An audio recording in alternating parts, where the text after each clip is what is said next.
أنا العبد الذي كسب الذنوب وصدته الأماني أن يتوب. یورپ سے کسی نوجوان لڑکے نے رابطہ کیا. تجربہ یہ ہے عام طور پر خدا نہ کرے اگر کسی کو ان سے کوئی واسطہ پڑتا ہے نا،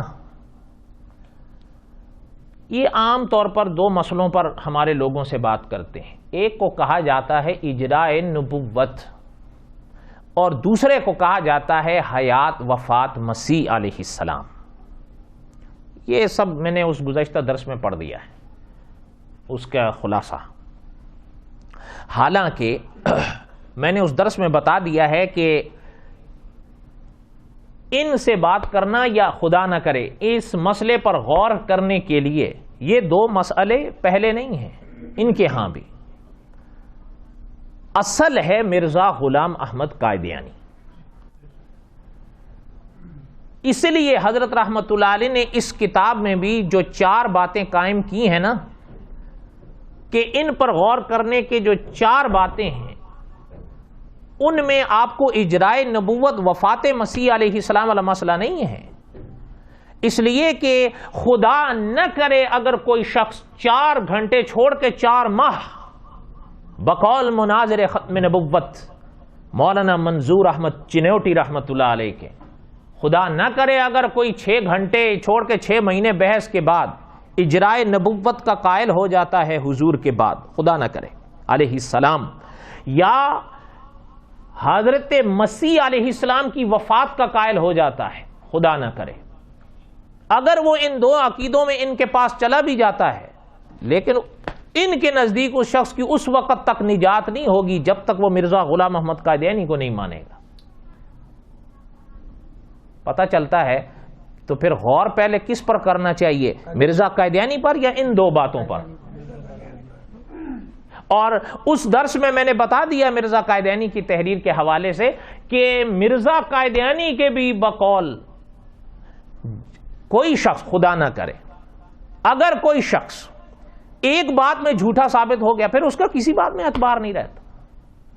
اس لیے پہلے اس کو دیکھ لو کہ وہ اپنے اس تحریروں کے یا کتابوں کی روشنی میں کیسا آدمی تھا. کیوں؟ اجراء نبوت کا تو وہی قائل ہوگا نا جب پہلے وہ مرزا غلام احمد قادیانی کو تو دیکھے، خدا نہ کرے. یا حیات مسیح علیہ السلام کا منکر ہو کے وفات مسیح کا اقرار تو تبھی کر، پہلے اس کو تو دیکھے. جو ہمیں یہ عقیدے سکھا رہا ہے کیا وہ اس بات پر پورا اترا؟ اگر وہ کسی بات میں بھی جھوٹا ثابت ہو گیا تو بقول اس کے پھر اس کا کسی بات میں بھی اعتبار. اس لیے ان مسئلوں پر یہ تو چلے علمی مسائل ہوتے ہیں لیکن جو حضرت نے ان میں مسائل قائم کیے ہیں نا 4 باتوں میں، وہ 2 اور 2 4 کی طرح ہیں. پڑھا لکھا بھی سمجھے گا اور ان پڑھ بھی سمجھے گا. عام طور پر جب مسیح علیہ السلام کی بات کی جاتی ہے نا،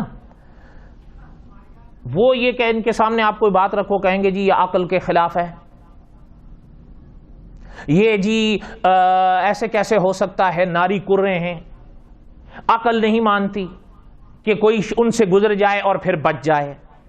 یہ کیسے ہو سکتا ہے کہ آپ علیہ السلام سے بھی پہلے کے ایک صاحب زندہ، وہ بھی آسمانوں پر، پھر قیامت سے پہلے آ جائیں، عقل میں نہیں آتا. اچھا، یہ بھی میں نے تھوڑا سا اظہار کیا تھا کہ کبھی کبھی ان کو پڑھنے میں یا ان سے بات کرنے میں جب تجربہ ہوا نا تو کیا عقل صرف حضرت مسیح علیہ السلام کے مسئلے کے لیے سنبھال کے رکھی ہوئی ہے؟ ان مسائل پہ عقل کوئی کام نہیں دیتی. یہ تو 2 اور 2 4 کی طرح ہیں. نہیں، آپ خود غور کریں بھئی. دیکھیں مثال کے طور پر میں ایک چھوٹی سی بات بتاؤں، 2 اور 2 5 ہوتے ہیں نا، سوچ لیں. بڑی واضح بات ہے، میں کہوں گا نہیں 2 2 5 ہوتے ہیں، کون مانے گا؟ عقل خود بخود فیصلہ کرتی ہے کہ نہیں جی 2 اور 2 5 نہیں، 2 اور 2 4 ہوتے ہیں. اب یہی بات ہے. اب مثال کے طور پر میں آپ سے پیسے لیتا ہوں کہ جی آپ مجھے پیسے دیں، میں آپ کو 50 کتابیں لکھ کر دوں گا اور پیسے بھی میں آپ سے 50 کے ہی لوں.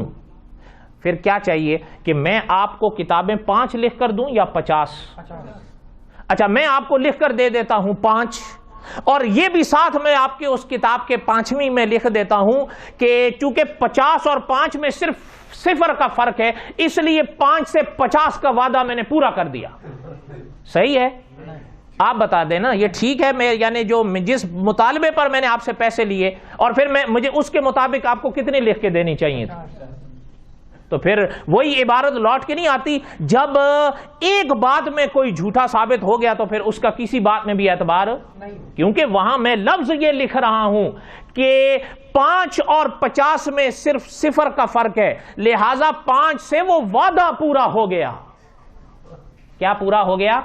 پتہ چلتا ہے پہلے بھی میرا ارادہ نہیں تھا بلکہ وعدہ تھا. تو پھر یہ وعدے کو میں نے وفا کیا، خوب کیا ہے نا. اب مسیح علیہ السلام کے مسئلے میں تو میں عقل کو فوراً لے آؤں، لیکن یہاں میں عقل کو سنبھال کے رکھ دوں.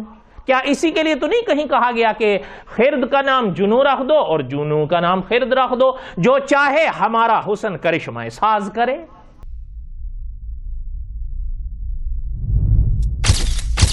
Message TV.